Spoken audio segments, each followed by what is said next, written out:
Hey everybody, Aaron here. Welcome back to another anime review. Today we look at Youkai Apartment episode 17. So, how'd you like that, where Inaba basically flipped out on the teacher? I love it. That's the one thing I noticed with this teacher was she's been talking to Inaba like he has a handicap this whole time. Like, oh, look at the kid who lost his family. Look at him, he can't afford anything. And that is actually very cruel. You can help people, don't get me wrong. There's nothing wrong with showing a little pity for someone or a little bit of remorse for someone, obviously. But if you start putting that on them like it basically hinders them from doing anything in life, then you're basically putting something on someone that they may not want. It's very interesting because Inaba might be broke all the time and he might not have a family per se, but at the same time, he has his own family. He has people who love him and care for him, and even more so, he's never used that as weakness. As far as we can tell so far, in all 17 episodes of this series, Inaba is only mentioned probably like 3 times or 4 times about him losing his family, and that's only the people who have asked him. But he's never gone and, woe was me, I don't have a family, or woe was me, I don't really have a job that pays a lot of money. He's actually never complained about that, which is one thing I loved about his character, because you always forget about that he's basically, just like everyone else. There's nothing to him that, is that, special. It doesn't make him special that he lost his family. Other people have gone through that too.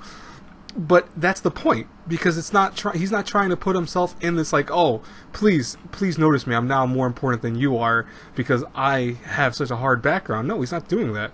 And I actually think that was probably one of the coolest things about the show, at least this episode in particular, that you see him get kind of pissed off when, she started basically non-stop telling him that. And it was funny because his action actually caused all the other students to start realizing, hey, this lady kind of makes it where we feel like we need to be helped every 2 seconds.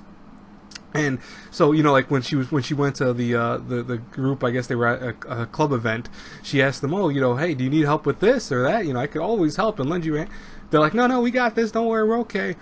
And other people were even kind of throwing her help to the side. Now, what's funny is that if you saw it briefly, it's very quick, and they try to play it off to kind of confuse you, but I noticed it.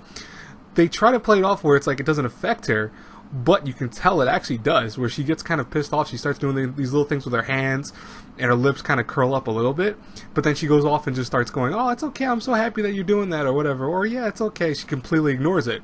So that's going to be interesting, because I have a feeling her character is hiding some dark past or dark secret to her that's going to make her into a very scary person later on in the series. I'm very curious about that.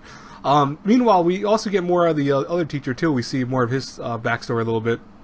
Or not really backstory per se, but just how he interacts with everyone. And, he's almost the opposite of this girl. Like, he believes in helping people out, mind you, but at the same time, only those who are willing to help them out, help each other out, and help themselves out.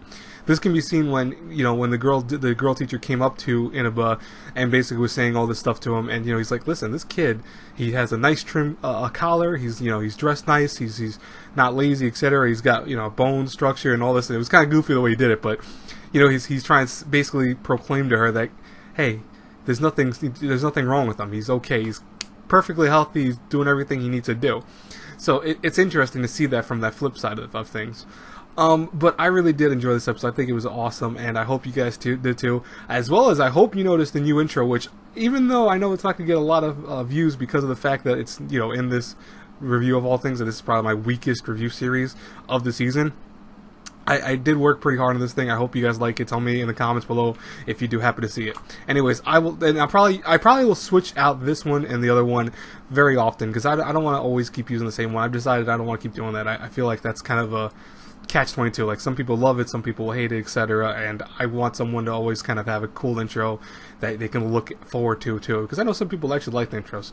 But anyways, I will talk to you guys later. Have a great, blessed night, everyone. I'm done with my reviews today. Again, I do apologize if you didn't see my last review. I apologize that I had other things to do today and couldn't get these reviewed out until now, so I do apologize for that. But hopefully you guys understand. Anyways, bye-bye, everyone.